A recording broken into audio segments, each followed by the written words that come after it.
Assalamualaikum warahmatullahi wabarakatuh. Perkenalkan, nama saya Muhammad Ryan Fadli. Saya mahasiswa Universitas Nurul Hamzah di Prodi Teknik Informatika. Sekarang saya di kelas semester 3. Dan pada video kali ini saya akan membahas tentang konsep metode numerik. Yang pertama, definisi metode numerik. Pertama, sebelum itu, metode analitik disebut juga metode sejati karena memberikan solusi sejati atau exact solution, atau solusi yang sesungguhnya, yaitu solusi yang memberikan galat atau error sama dengan 0. Bila metode analitik tidak dapat diterapkan, maka solusi persoalan itu sebenarnya masih bisa dicari dengan menggunakan metode numerik. Metode numerik adalah teknik yang digunakan untuk memformulasikan persoalan matematika sehingga dapat dipecahkan dengan operasi perhitungan atau aritmatika. Biasanya tambah, kurang, kali, dan bagi. Metode artinya cara, sedangkan numerik artinya angka. Jadi metode numerik secara harfiah berarti cara berhitung dengan menggunakan angka-angka.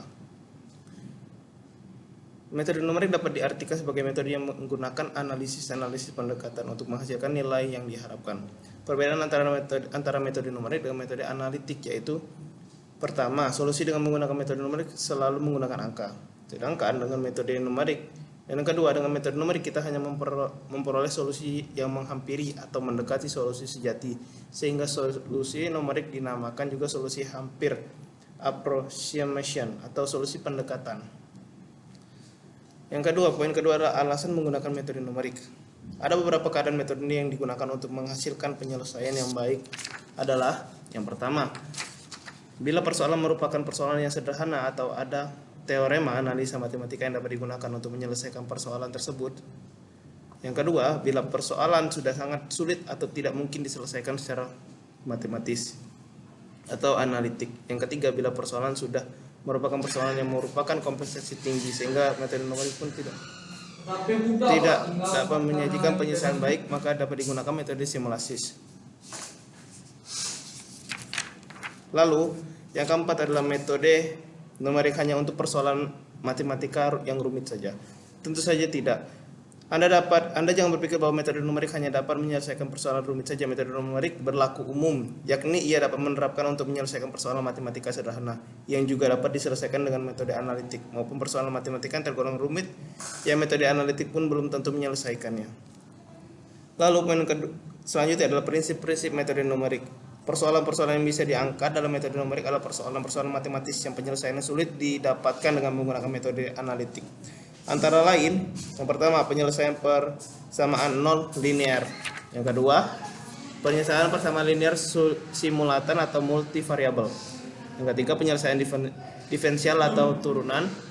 Yang keempat, penyelesaian integral. Yang kelima, penyelesaian persamaan diferensial biasa dengan nilai awal. Yang terakhir, penyelesaian kurva Viking, pencolokan kufra atau interpolasi. Lalu, pendekatan dan kesalahan. Kesalahan di dalam metode numerik dibagi menjadi dua macam, yaitu kesalahan pembuatan atau round error. Adalah kesalahan yang disebabkan oleh pembuatan, misalnya 0,4 menjadi 0 atau 0,5 menjadi 1. Selanjutnya, kesalahan pemotongan atau transient error adalah kesalahan yang ditimbulkan pada saat dilakukan penggunaan jumlah angka signifikan, misalkan 0,4123568, 7 angka signifikan di belakang 0 menjadi 0,41236, 5 angka signifikan. Kesalahan numerik adalah kesalahan yang ditimbulkan karena adanya proses pendekatan hubungan kesalahan penyelesaian. Lalu kesalahan fraksional adalah presentasi antara kesalahan dan nilai sebenarnya. Lalu, alasan mempelajari metode numerik. Terdapat beberapa alasan tambahan mengapa kita harus mempelajari metode numerik. Yang pertama, metode numerik merupakan alat untuk memecah masalah matematika yang sangat ampuh. Yang kedua, di pasaran banyak tersedia program aplikasi numerik komersil. Yang ketiga, kita dapat membuat sendiri program komputer tanpa harus memberi paket programnya. Yang keempat, metode numerik menyediakan sarana untuk memperkuat kembali pemahaman matematika. Lalu, tahap-tahap memecahkan persoalan secara numerik.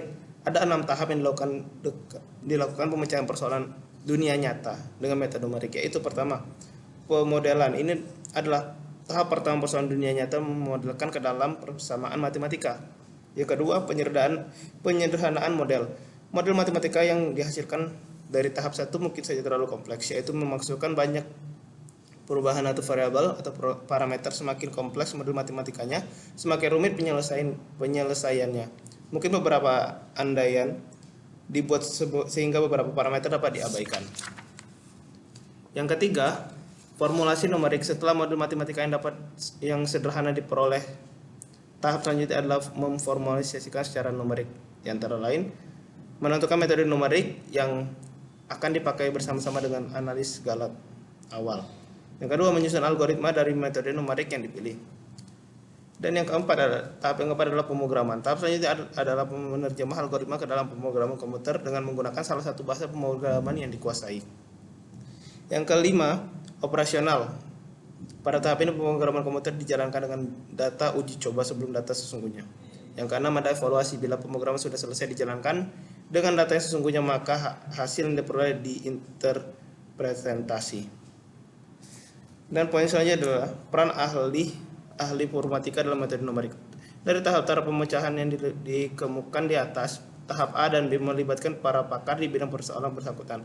Kalau persoalan di bidang teknik sipil, maka orang yang di bidang sipil lah yang menurunkan model matematikanya.